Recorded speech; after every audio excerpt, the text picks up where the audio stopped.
And then we're All right. we're off to if let me do a quick introduction here. Sure. So for everyone who doesn't know, I am Pastor Joe Sheeran of Woodland Park Presbyterian. If you're watching this recording later, we're glad that you're able to learn and benefit from this. With us tonight is my good friend Reverend Aaron Stauffer, PhD, who is a teaching elder here in the Peace USA, currently serves as Associate Director for Online Learning and Associate Director of the Wendland Cook Program in Religion and Justice at Vanderbilt University Divinity School. His new book, Listening to the Spirit, The Radical Social Gospel, Sacred Value, and Broad-Based Community Organizing, was published by Oxford University Press this past February. So as we said, Aaron is going to kind of take the reins tonight. We're going to switch it up and do a lot of processing of story. Um, let's go. Aaron, you're muted. No, I was just waiting for you. That's good. Yeah, well, wonderful. Friends, it's good to be back here again. Thank you, Pastor Joe, for having me. I just want to make a quick check. All of you are with Woodland, right? Are there okay. Um, this is great. I just wanted because there was one gentleman who was here last time that was not. So this is good actually, because we are really going to dive into probably an undervalued aspect of organizing and really of Christian faith here, which is the role of story and the role of storytelling. Um, perhaps some of you will agree with the idea that the best preachers are storytellers, or at least very good storytellers. And but perhaps less of you might agree that you think of your own faith as a story, and thinking of your own Christian faith as a narrative. And I want to help us think a little bit about that, about the complexities of that, about the nuances and the fruitfulness of that, about seeing our walk in faith as similar to the work of writing stories, kind of welcoming yourselves into the authorial agency of writing new stories, of also then recognizing the old tired stories that we continue to tell about our churches and about ourselves and about others, and the difficult work of creating new characters, new subject lines, new plot twists. So we're gonna one of the reasons that story is really important is that throughout the entire book, a big undercurrent of it is a sort of line of theory around narrative identity, that who we are is really deeply informed by the stories that we tell about ourselves and each other. And you get kind of caught in these stories. We've always done things this way, you know, this is just who we are, you know. And those stories, those traditions are really rich and life-giving, and in some ways really liberating.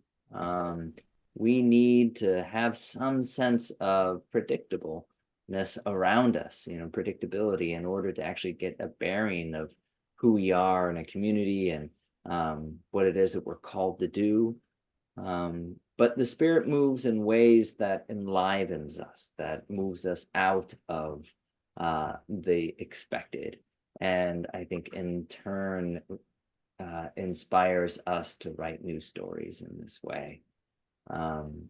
The other part about this is that story is also really important in organizing, because if we can seem to agree at least with the idea that Christian faith is somewhat informed by story, or your own walk in faith, or even your own identity. Then think about this at the group level. Think about this in terms of your church, but then also think about it in terms of the city and other organizations and other institutions around. Who are the consistent institutions that when things go wrong, that you expect to step up? This is just their role to play. This is who they are. This is or this, or when somebody does something, when an organization steps out of line in a way, it's sort of, oh, this is surprising this way. Story is really important in helping us conceive what we believe to be possible in the first place. It informs your political imagination, what it is you imagine the political world and the political horizon to consist in, who the players are, who the right players are, who the wrong players are. That big word, political imagination, is really informed by story and by storytelling. And so when you end up organizing with others, you're inviting them into a process of telling their own story to you. You're witnessing, you're listening into somebody's testimony, into the work of storytelling. And then furthermore, they're also painting you a picture. They're welcoming you into the work of collective narrative development of where your town, where your city can really go. What is the new story for Seattle? What is the new story for Woodland Park? So that's why storytelling is really crucial here for organizing, is because it's an undercurrent. And especially in the one-on-one, and in 2 weeks we'll dig more into this, but there really is a theological grounding here to the work of storytelling and listening to somebody else's stories, and then what the work of God is doing in that process, right? So that's what we're going to do today. That may be about as much that you'll get from me tonight. So what I want to do now is I want to start with a question to Joe, Pastor Joe. We're going to talk a little bit about the role that story plays in his work. And then we're going to break you out into pairs. I've got a couple of questions I want to pose to you, and it looks like we've got just the right amount of people here to have pairs for you both, for all of you. And we're going to give you about 14 minutes, so 7 minutes each to answer a question. And if you're not familiar to Zoom breakout rooms, you'll see an announcement go up on top of your screen that'll let you know, okay, now it's time to switch, or I'm going to close the room in 30 seconds or things like that. So I'm going to try and keep you on task. And then we're going to come back for a larger conversation around your own stories and the story then of Woodland Park. Okay. Does that sound like an agreeable plan? Do anybody have any questions or things for us to start before we jump in? Just ask Joe a real stumper. I want to see him struggle here. You want to see him struggle? Oh boy.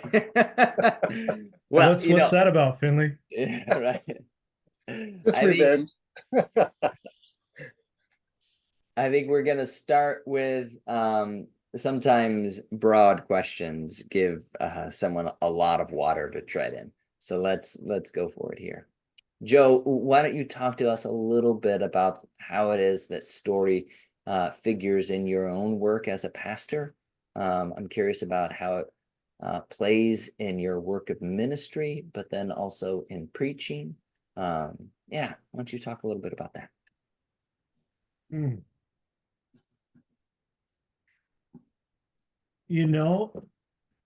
I actually wonder if it might be more helpful to offer a story from a different context, just because it's what's coming to mind as I was preparing for this conversation. Yeah, go for it. I'm thinking about the church that I did my field education in, and the organization that I did my field education in. So before I came to UL, I worked for a group called Workers' Dignity, or in Spanish, Dignidad Obrera. I say worked for, I was a volunteer there, but I was my field ed placement for divinity school.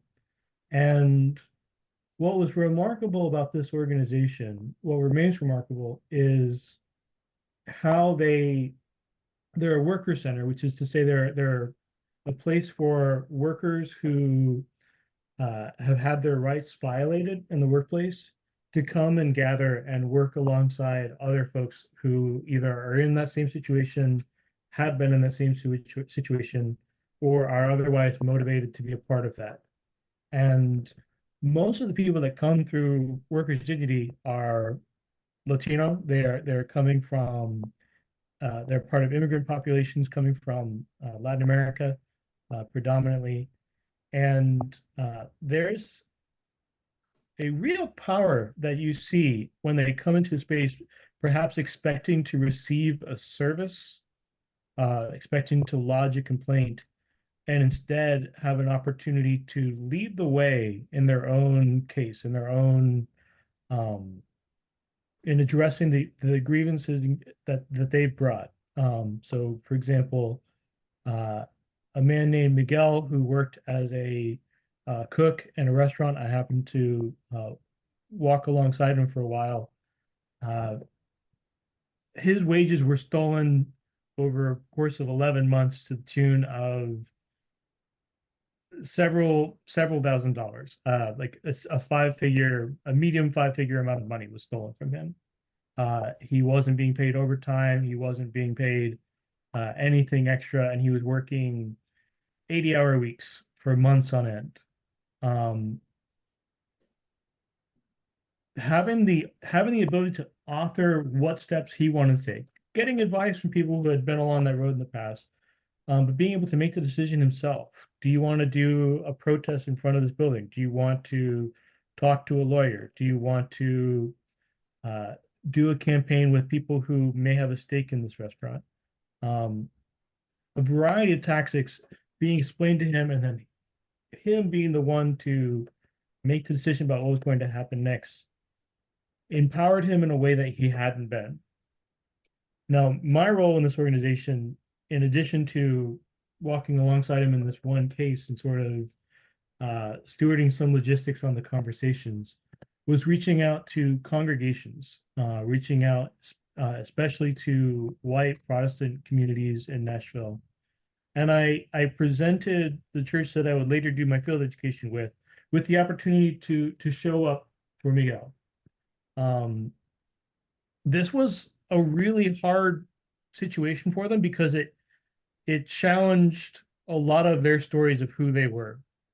This is a church that understood themselves as justice seeking, but as a church that was going to have a really broad tent politically.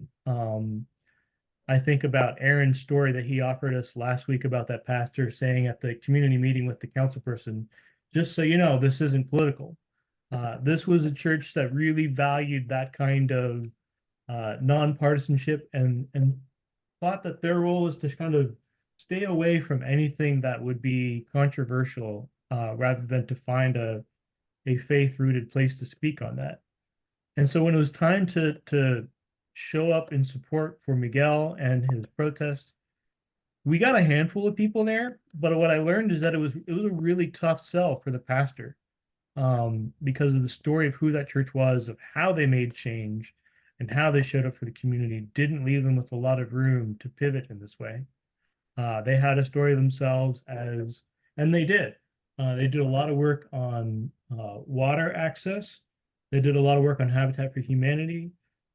This was a church that really invested in social service providers in the city of Nashville, and a lot of important movers and shakers in the city were in those pews on Sunday morning. At one point in the late 90s, during the 2000 presidential cycle, there were 4 candidates for governor of Tennessee, all 4 of whom were members of that congregation, something like that. I might have the wrong election, but in recent memory. That story of self, that story of how they had power, that story of how they showed up for the community, didn't have room for a lot of folks showing up for this scrappy street side protest outside of a restaurant that was making profits on the backs of low wage immigrant workers. We didn't say that their story of self was inherently bad, or that the ways that they were making change in the community were without merit, but it was a profound and powerful encounter with story and how that can frustrate relationship. Because if you keep making that moral claim again and again, you should resonate with what I'm saying, and it doesn't square with that story, something has to change for that person, in how they can hear their story, before they can show up. Now something had changed for Miguel, and he was able to keep pushing and win his case, and then show up later and work alongside other workers whose wages had been stolen. But it was much harder for the members of that congregation to change their story of how it is that they were good Christians and how it is that they loved their neighbors. They had the ways that they did, and they liked those ways. They felt comfortable in those ways. And this new opportunity was just not a great fit for where they were. Story work needed to happen. This understanding of how their city worked needed to happen. And that was hard. That was a hard encounter with story. I think I'm done with telling it, but I hope it helps. Thanks, Joe. No, it's always good to kind of get something for the fodder to move in here. Okay, friends. So let's think a little bit about our own faith lives and story, and our own congregational lives and story. What I actually want to do, I want to, before we jump in, I want to ask you to do a little bit of free writing here. And we're going to take some time. So we're going to take 5 minutes. Yeah, we're going to take 5 minutes for you to write out the story of your faith. And I don't mean like, I'm not asking for a biography. I'm asking, tell me the story. Like if you were to tell me the story of your faith line, not actually like an autobiography, like, oh, Finley was born and this time, and then he was baptized. No. I want to know. Maybe if say you know the one way to begin would be like the church has always been an important and ever-present aspect in Finley's life, as opposed to saying like it's something that I was just born in and never really thought about, but it's always just kind of there. You know, like there's one way to talk about it, which is like I was born in the church and I never left. Another way of talking about it would be like, well, I made a hard transition into the church, right? I was out of the church and then I had a conversion experience into it. Each of you have your own beginnings, right? And then each of you have your own trials. And we're not at the end. So each of you have your own presence too, right? Your current situation. So let's do a little bit of this. Start writing. These are different ways. Different ways to think about, different ways to think and to reflect. Okay, so I'll put on the timer and you'll be able to hear feel free to turn off your screen if you want. I'll put on my timer here and you'll be able to hear the alarm when it goes off. Okay, tell me the story of your faith life. I was going to say, can we get that prompt one more time? The story of your faith. Yep. How did it move? How did it change? What's it meant?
Got about a minute and a half left. 5 minutes goes quickly.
All right. Hear that? Okay, so when you've got come to a good stopping point, you assume that obviously we can't tell the whole story of your entire life in 5 minutes, but the hope here is that we've got some of the juices flowing. And what we're going to do now is break you out into pairings. And we're going to take about 14 minutes. We'll give you 15 and have you each take 7 minutes each to talk about your own story, what you wrote here, right? So I'm curious about this question for you, and then we'll come back and do it about the church. Actually, in the interest of time, we're just going to handle the church, which is this. What are the principal narratives / stories about your own church, about Woodland, since everyone here is from Woodland? You've done this on yourself. Now, what are the principal narratives and stories about your own church? Right? It's a church that loves everyone. It's a church where everyone can find a place. It's a church that loves charity but struggles with justice. It's a church that I went to another church before that said it's a church that used to be the church that prayed as it protests. Used to be that. It's not that church anymore. Wow, okay. Why is that the case? So, what are the principal narratives and stories about Woodland here? Joe is crafting our, I see you, Jane, just before we break out. Joe is crafting breakout rooms and we'll assign you all, but Jane's got a question. Okay, I think I faded out there for a minute, finishing up my story. It wasn't fading, it's just not fading here. I was in this. So when we go into the group, our 2-person group, are we talking about Woodland Park or are we talking about our story that we wrote down? You're talking about Woodland Park. Okay. If it's 9:30, if it's 7:30 your time here, we're going to take about 15 minutes to come back, 15 minutes to do this for both of you, right? That's going to bring us to 7:45. Then we've got about another, maybe another hour at most for us to keep on going, right? So I want to make sure that we've got plenty of time for group conversation. Okay, can you say again what the question, what we're going to talk about? What are the primary narratives or stories about your own church? Okay. I put it in the chat, and I'll also, when you're in the rooms, I'll send it to you there again. What are the principal narratives and stories about your church? We have another question here. Let's see, am I muted?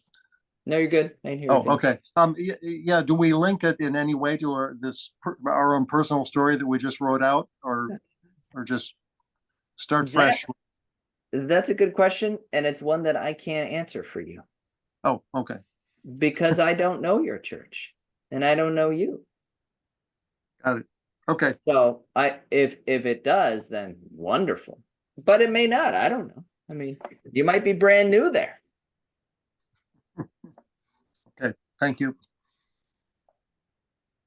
How do we feel about this? Okay, or do we need? Would you appreciate another 3 minutes to percolate on this question? Oh, we just lost Finley. Jane, you look a little. Do you want? Judy, some you're time? muted. He may have gone to the breakout room. I've got my join the breakout room. Oh, yeah.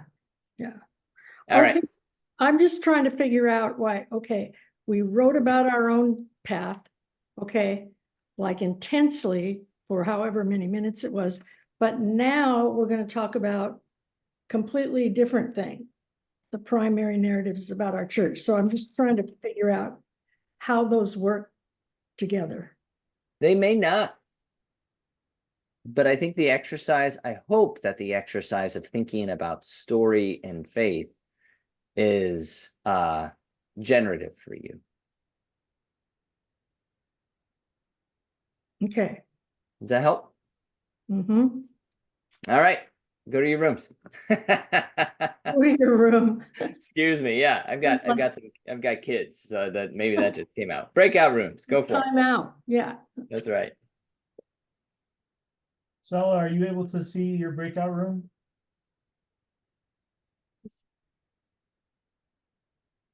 Hope you're muted. I can't make you go to it. I don't know if you can do that either. Doesn't look like you can. Stella, do you see? I'm gonna put them back on. All right.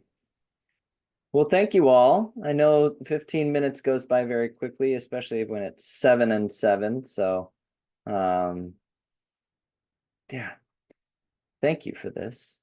So how was it? What did you all talk about? The question that you all went into the rooms was, what are the primary narratives or stories about your congregation, about your church? Well, what are they? Have you figured it out yet? Tell me the story. We've got Judy saying no, Finley saying I'm not sure. What do we got? Let's report back. Todd got his jacket on. He's just in fall weather already. I don't know. This is ridiculous. Please keep on going.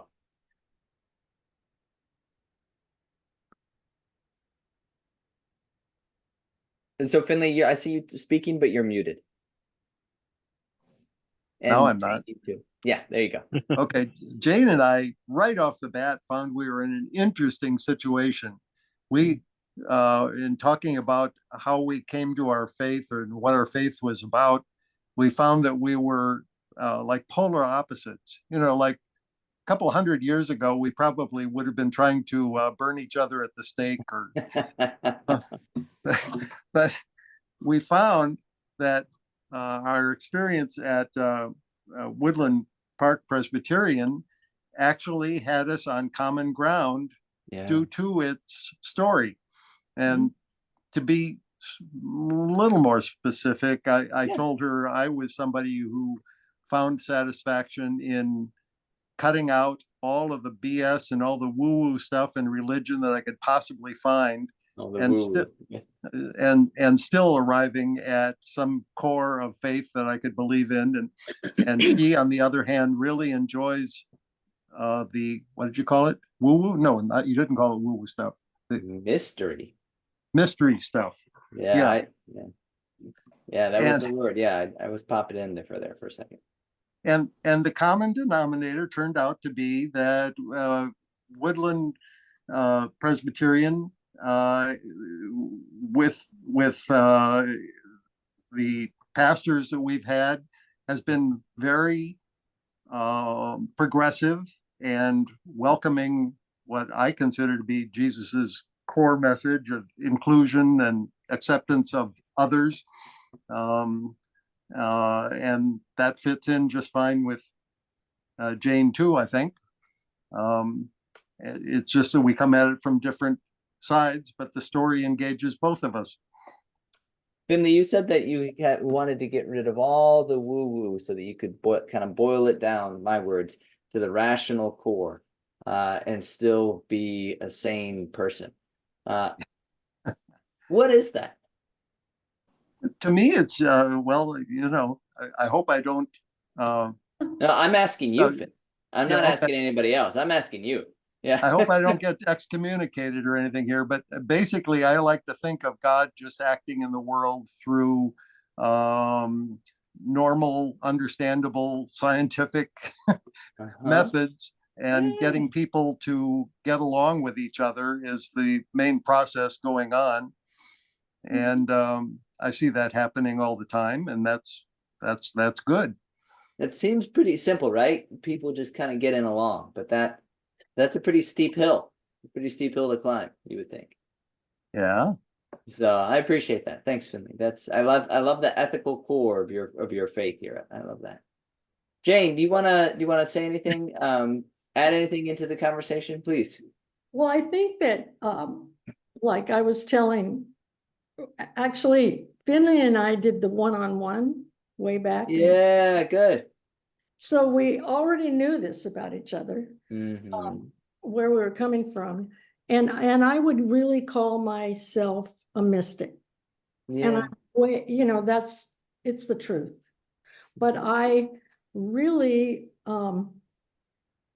came to getting back into going to church, which was about 1996. Came back to it by, it had to have, this is so interesting, talking to Finley, it had to be intellectually okay, even though of course, gradually I became more and more on the mystery end of it. But it had to have that. It couldn't be like, it had to have that. But mystery is mystery is different than fantasy, though. right. No, it's like real. Exactly. Very real. Yeah. But so it's got to be grounded, at least. Right. It can't just be floating all over, although people think that I do that. But yeah. I love that. Thank you, Jane. I think this is really important. I love both. This is very good. Others, what are the primary narratives, stories about Woodland Park Presbyterian?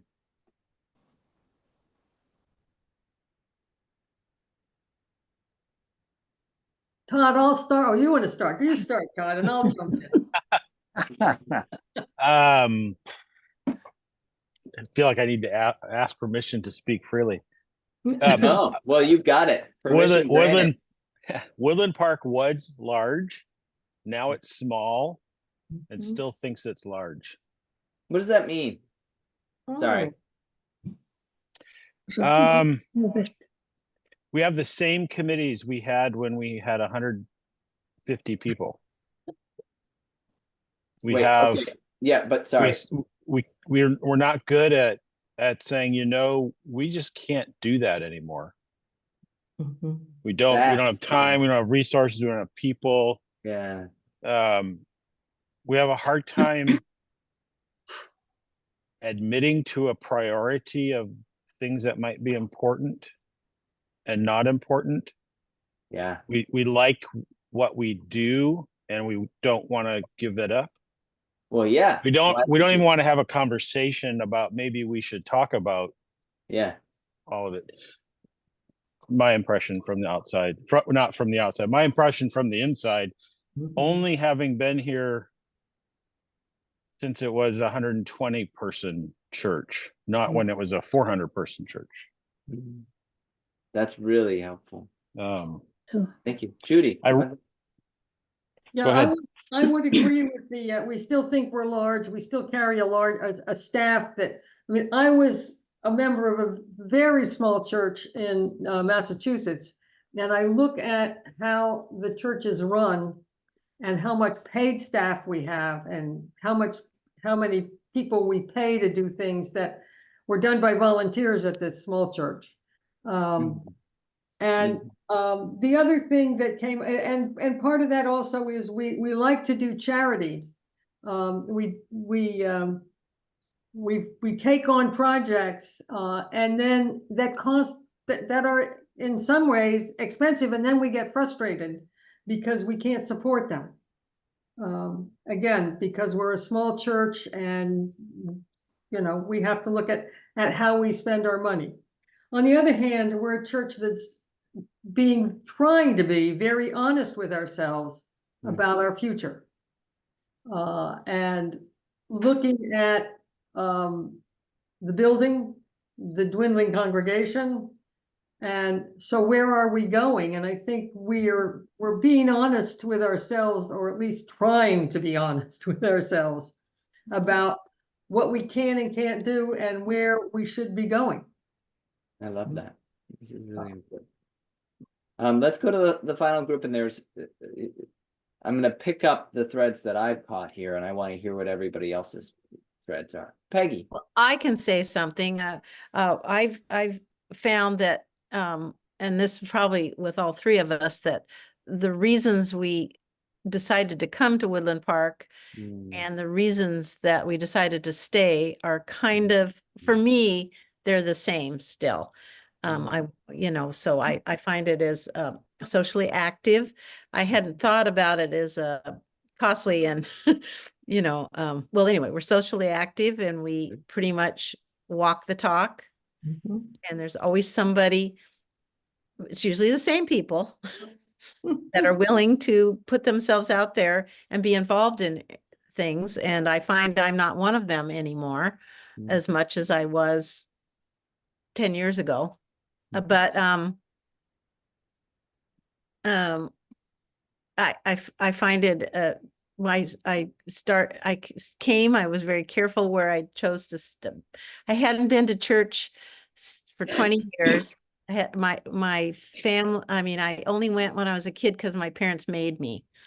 And so when I came back to a church, it was because I decided to, and I had some terrible grieving, some terrible things that had happened to me. And in the next couple of years, I decided I needed to come back to a church family. And so that was my decision. And I still feel that, warmth and embrace from the church family.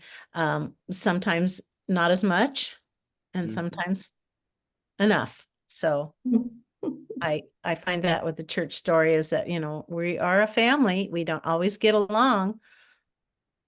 We don't always agree, but we get along like families. we get along. Yeah, there you go, Betty. We get along like families. And that's important to me, that it's just another family for me, that's welcome. Everything is family systems. Everything is family systems. And, but I do agree with Judy and Todd. We are aging population in our church, and we don't always have the energy to take on all the projects, or not all the projects, but everything that we want to do, we can't do.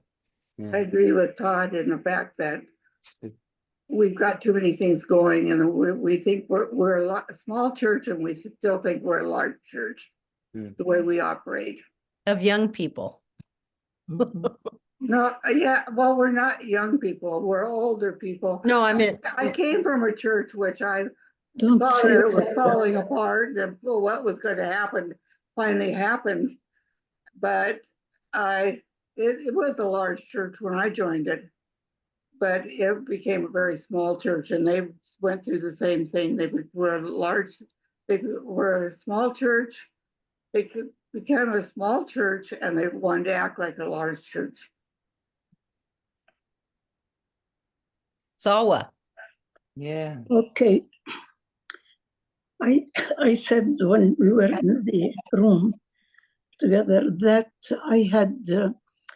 I came to Woodland Park in 1999, I went to a church, Bethany Community Church, and they were very conservative.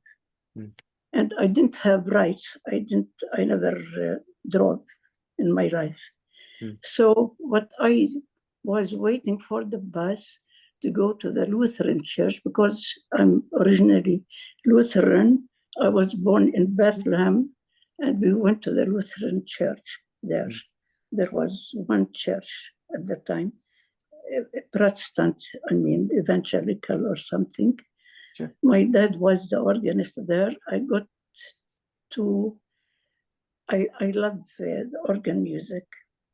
And I was waiting for the bus to come and take me to the Lutheran church. Then it was late, so I crossed the street and walked, and I said, "Oh, there's a church here," because it's partly hidden, from the main street. So I went in the church, and I was received very well, and that makes a difference. Yeah. When people come, and especially foreigners as myself, when people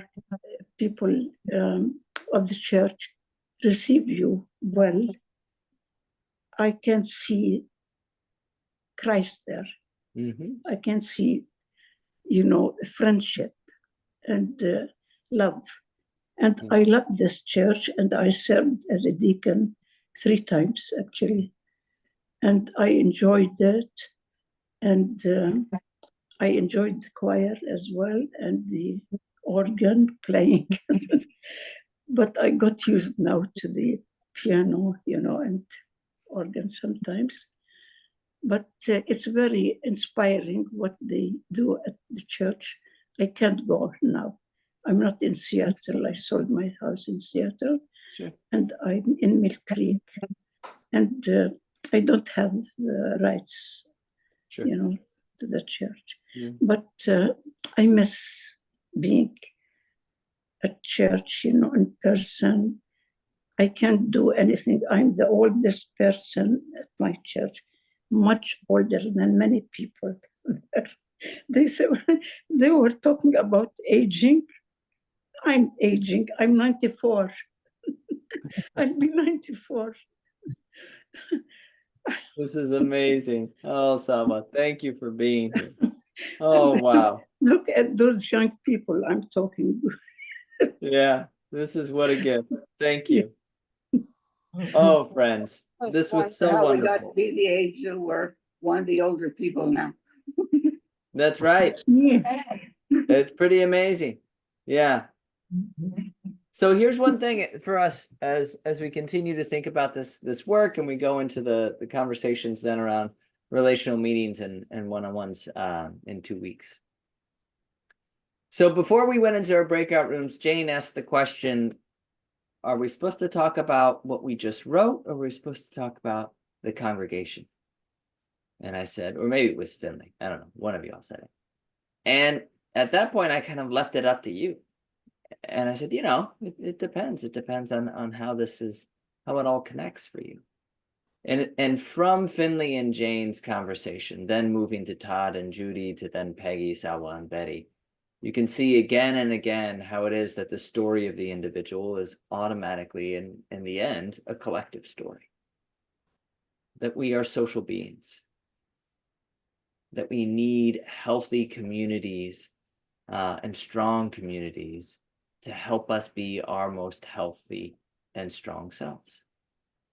Right? This is really what democracy is about. You need strong communities in order to make good individuals, right? It's not the other way around. You don't make good individuals first, and then you make strong communities. No, we are collectively, you are born into a fabric of being, and the communities raise us up and form and shape us. One way of thinking about this, about how your individual story is always a collective story, is a 3-part, which you all are already getting to, right? Which is, we thought we were a big church, but we're really a small church. We get exhausted by all the things we try to do. We need to make some clarity on the difference between urgencies and priorities. A scholar out of Boston, he was one of the, Joe knows this individual, I think even trained by him, Marshall Gans. He's got a book called Why David Always Sometimes Wins. Marshall Gans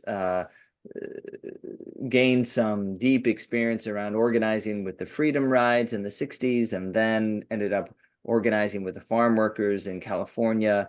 And he does a lot around public story and public narrative. And he has a 3-part sort of strategy in how to tell a good story, right? Which is, you've got to talk about the story of self, the story of us, and the story of now. And they naturally lead into each other, right? The story of Woodland Park is a story of us, but you've got to start with yourself. Where are you in this us, right?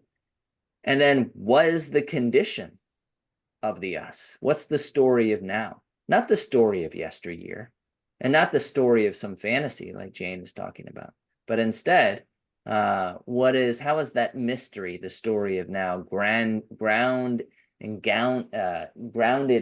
some non-BS realistic stuff here, right? And it is. You guys are again and again talking about how this is a progressive, intellectual congregation that's open-minded, that's service-oriented, that's connected to the community, all these sorts of things. But the story of now that you're talking about, that I've heard from this, Todd, the way that I hear Todd about this explain is that there's a lack of clarity between the difference between an urgent, something that's urgent, and something that's a priority. One way of thinking about this is the classic example between you face a confrontation between 2 goods. I'll put it philosophically, and then I'll tell a story about it. These 2 goods conflict, right? Money and friendship. You can't have both. So what do? Or money and family. So what do? Well, okay, so to tell the story, hopefully, well, whatever, I'll leave that up there. Here's a story about it. Suppose that your mother is in the hospital and she's on her deathbed, but you've got a job interview, and it's the job of your life. What do? Both are deeply urgent, but hopefully you're able to rank those conflicts through priorities and be able to say, okay, so now based on this sense, I have an understanding that family and money are not the same, It's not like money and money. This is not apples and oranges. These are different sorts of goods that you have to make a decision about. And communities face this all the time. You want to do the same, you want to have all the same committees you all used to have, but you're unable to do it. They may all the committees may be working on issues that are all deeply urgent, but you can't win on all of them. And furthermore, you can't win as effectively on all of them if you carry them all. Instead, you can probably win best on one, and then the next year pick up another one, because issues shift. You've got to have a clarity in mind between what's urgent and what's a priority, because the priorities will help you rank your urgencies so that you can act effectively. And the way that you do that is you tell a story. You tell a story about yourself, tell a story about your community, and tell a story about how that issue is facing you, right? And why it is that you're choosing the way that you're choosing. I would choose to visit my mom, because jobs come and go, right? But I only have one mom. Now, all of this is based on the account that, like, I've got a good family relationships. There's all sorts of these background conditions that I haven't gotten into, right? And as soon as we're talking about family, if everything is family systems, right? If everything is family, Peggy, There's messiness here too. But in broad brushstrokes, we can understand that sometimes we face tough choice situations. In communities, individuals do this often, but communities do this just as often too. And what organizing can help you do is it can help you tell a story about why it is that you're choosing and choosing the path that you're choosing, because you've got your priorities ranked and you want to act powerfully and effectively on this issue at this point, grounded in these values. And then you tell the story in order to bring people into the relationships and build deeper power. And the way that you bring people into the work is by listening to them, by talking about them, and by building relational power. We're now full circle, because that's what we started 2 weeks ago. And in 2 weeks, we're going to talk a little bit more about how it is you do these one-on-ones. But more than just how, we're going to again talk about the theology about what does it mean to think about the relational meeting as a religious practice, as an enactment of your faith. Something that is both deeply mysterious, Jane, and deeply factual, Finley. So that's what we got. This is a little bit on story. I put in a YouTube link. I run a leadership training program that Joe is actually a part of, called Solidarity Circles, and we have a module on storytelling. It's in there. Joe can send that out to you all. If you're interested in more about story, it's all in chapter 3 of the book, which Todd has. Todd has, and I can share it with whomever. And that was more of just a shout out to Todd. Thanks for asking. Thanks for asking to get a copy of it.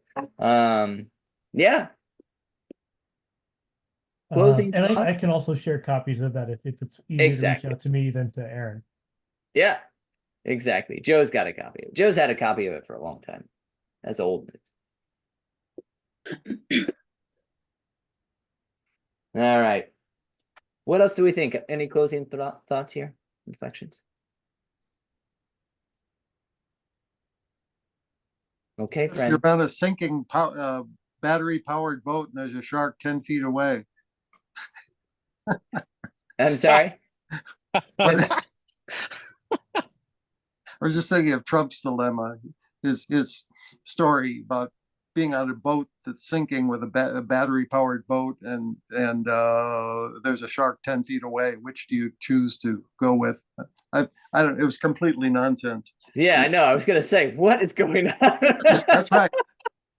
You have to be a news junkie to have appreciated where he was going. Man, that's real. Just an exposition of a disordered mind. That's right. It really is. I have a question about the principal narratives and stories about Woodland Park. How could you? Judy and I were saying there needs to be more than 3 groups of 2 and 1 of 3 talking about this. Okay. How do you facilitate that with 25 people? Well, 30 people. So the short answer is that we've got to have more than 3 weeks for this. The long answer, and maybe even the longer answer, is that one-on-ones are the bread and butter of organizing, because that's where things start and you never stop. It's your daily meal. It's what you're always doing, right? Relational meetings / one-on-ones lead into a process then of house meetings, as we talked about last 2 weeks ago. House meetings are gatherings of about 10 or 12 people, where you're then having this collective conversation that you could do simply around, what's the story of Woodland Park? Sounds like y'all need to kind of, just based from this small group, there needs to be a little bit more of consensus and clarity, not only just about who y'all are, but also who you were and who you want to be, right? Because I do think that there's really interesting and fruitful conversation points here. We thought we were a big church. We think we're a big, we still think we're a big church, but we're not anymore. Does everybody agree with that? What does that feel like? Do they understand what you mean by these terms of big? What you're meaning through by saying something that was big? Because what I heard from you, Todd, was not anything to do with numbers. It was around conflicts of commitment. You simply cannot get everything done that you want to get done. Okay, so how do you choose? Mhm. Then the hard Wow. question is, what are you facing? What are the values that ground you as a collective, as a community? And then how do the issues intersect with this? And where are the opportunities for action? Now, the actual organization that can probably help you lead this through, that Joe knows well, is Sound Alliance. Mhm. Because you need not only to do, and I said this 2 weeks ago, organizing can end up only in, or not only, but it can start with internal actions. Rip up the red carpet. That's great. That's a great place to start. But the movement of the Spirit is one of a spiral, and it's ascending. So it turns you inward, but then it's got to turn you outward. So you all got to talk to others. Who else is in your neighborhood that's that are thinking about this sort of thing? What issues are facing them? What decisions are they making? Sound Alliance automatically connects you with a collective of institutions that are thinking about themselves with others in a similar way that you all are doing, right? Because you've got to have clarity on who Woodland Park is, and then who Woodland Park is in Sound Alliance or in the community or things like that. To recap a little part of that for folks who didn't catch last week's, the one-to-ones, we had one-to-ones last year with our relational meeting campaign, different names for the same kind of thing. So we have one-to-ones just like we just had here. And then we have a meeting of 9, 10, 11, 12 people at a house, could be at church. House meeting is the technical term for it, to sort of gather those stories together, just like we just did here. And then, as Aaron was saying, from those kinds of gathering stories together repeatedly for a season, we can then take that story and act on it. And that can mean taking it into conversation with other congregations, other organizations, other individuals in the neighborhood, and just keep, I like the image of spiral. That's a spiraling outward, building power. Yeah. Any other questions or reactions? How are we feeling? Lost, confused, excited, animated? Anime, I really like Todd's explaining, because I've looked at the big church, small church from a slightly different angle, but we've got too many committees. And I think it's facing session right this minute. Got too many things going on. What's going on? How do we do it? And we've got people very, very passionate about. We've got everybody. Well, the way I see Woodland Park is we got people with special interests, and they're one has an interest which tries to overshadow another interest, and we've got all these interests going on, but we need to come to some conclusion as to what Woodland Park wants to be and what we can handle. And we can't have one person doing one thing and somebody else doing another thing. We've got to have, we have to have common grounds to work on. Yeah. Yeah. So we have unity within the church. People can have their pet projects and that's fine for them. But we need to decide what it is we are going to do collectively as a church and what we are not going to do collectively as a church. Right. And say, we'll pray for your project and love to hear about it, but as a church, that's not what we're going to be doing. Because I like to figure out what your priorities are. That's what I'm saying, yeah, exactly. Yeah, and Betty, your point here is really important too. And I think Judy, you're hearing this, right? Which is that well, let me put it this way. Issues fade, values don't. So what you need more than simply just a space for people to work on their pet projects or their special interests, you need a relational community that is actually grounded in a clear value, has a clear grounding in relationships of love and care, and a story that's value-based rather than just issue-based. Do you want to join an organization that only works on the environment because everybody cares about the environment, like just around the issue of like a particular policy?